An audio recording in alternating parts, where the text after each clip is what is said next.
Hey, Canucks fans, welcome to Kempner Canucks. My name is RevTrev, and today I want to talk about, will the changes in management cause a culture change? You know, Jim Rutherford's been saying since the trade deadline that the culture's been in a better spot, and I'm like, I really hope you're right. I really hope you're right. You're not just blowing smoke, because, you know, when they asked Alvin, do you guys have a culture problem? He laughed. He laughed, everyone. He laughed. And these guys are, I know they're PR and they're trying to do all this, you know, staying cool with the towing the company line and all that stuff. But we're not idiots. Fans are not, I mean, most fans aren't. We know our stuff. And a lot of people criticize all the fans wanted this player, and then you go hindsight 2020 and draft, like, we were right. And all these experts that are like getting paid to do this are totally botching it up. And so when we're like, there must be a culture problem here, and they're like, culture problem? What are you talking about? And now they're like, oh, we fixed the culture. It's so much better now. And everyone's towing the company line, which is totally fine if it's true. If it's true. You know, Sasson was on, was it Dollywall, Donnie and Dolly today?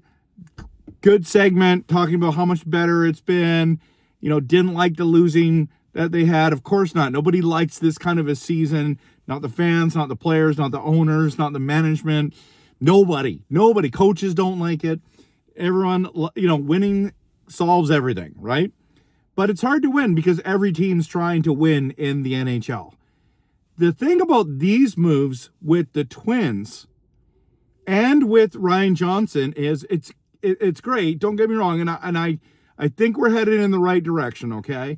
But it feels a little bit, and I'll just be completely honest with you because I do passionate, realistic, and honest content. It feels a little bit like a Gong Show, and I'll tell you why. Because this team, this franchise, the way that this thing's run, it doesn't make any sense, everyone. This is, man alive, it is difficult to watch sometimes because you did this extensive research for a general manager. No, and they still haven't come out and said that Ryan Johnson's the manager. But you've done this extensive research and you just went with the guys that were in the organization. You're like, I'm like, say what? Say what? We didn't get one guy outside that's going to do a main job. Okay. And it feels like the culture is going to be the same, but different personalities. The only problem is you're going basically with a rookies, presidents of hockey operation, the Daniel and Hendrik Sedin, which I love those guys, think they're great. Can they do this job? Probably. I don't know. We're about to find out. The cool thing about Rutherford in that job was he said way too much. What are these guys going to say? They're like the men of very little words. You know, they're going to answer very quickly, very plainly. They're not going to elaborate. So for like us fans and content creators, like who cares as long as we win? But if we're losing, we're going to want some accountability and some conversations and some, you know, transparency. So I hope they do well. And who doesn't like the Twins? Well, maybe, I mean, I've heard rumors that Petey doesn't get along with them. And I just think if you don't get along with the Twins, you can't get along with anyone. But anyways, I'm just trying to be funny there. But it's kind of partially true. Here's the thing about the way that they interviewed all these players, or all these general managers and you know, management kind of people, and we just went with Ryan Johnson. And there's nothing wrong with Ryan Johnson. He has had success in the AHL with the Pittsburgh Canucks, won a Calder Cup, played for our team. It's a good story, right? It's a good story, but like, you know, they were going to go with Dorian until it got leaked and the fan base and the media went bonkers. And then it sounded like Evan Gold was the guy. Like he was going to sign on the dotted line and something fell through. Was it that they didn't offer him enough money? Did he say no, thank you? Did they say no, thank you? What happened there? Because that's being reported. And then it's like, we're just going to go with Ryan Johnson. What? Think about the man hours. Think about the time, the effort to interview all these people, fly people in, the money it costs to do the extensive research just to keep Ryan Johnson. This is what I'm talking about. It feels like a Gong Show.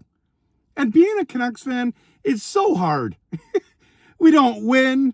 We can't lose right. We don't even win the draft lottery. Like, it's like nothing goes our way.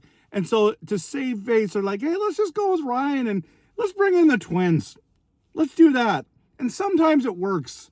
And I really, really, really hope that it works. But in 5 years, are people going to hate the Twins? Are people going to say, out with Ryan Johnson? I don't know. They're all hired to be fired anyways. I get it. It's a part of their job. But, these contracts that Alvin gave, and I thought that Alvin and Rutherford probably worked very closely together. And I feel like they kind of threw Alvin under the bus, but that Pettersson contract was awful. I think that trade to get Marcus Pettersson, hindsight 2020, was terrible. First round pick for a second pairing defenseman. That's not good business. Demko extension. Why in the world did they do it when they did it? Why didn't they do it now? If they thought, oh, we can do it now, you could have got him cheaper now. You might have just said, no, we're not going to, there's just too much injuries. We're not going to go. Now we're stuck with $8.5 million for another, was it 2 years, 3 years? Oh my goodness. The Garland one was okay. Bringing back Besser didn't really make a lot of sense. I think they were trying to make the playoffs and realized and had to backtrack. There's so many bad moments. The Pettersson contract is just the worst. You gave a massive contract, the largest in Canucks history, to the guy who doesn't drive the line. And everyone's saying, well, what happened to Petey?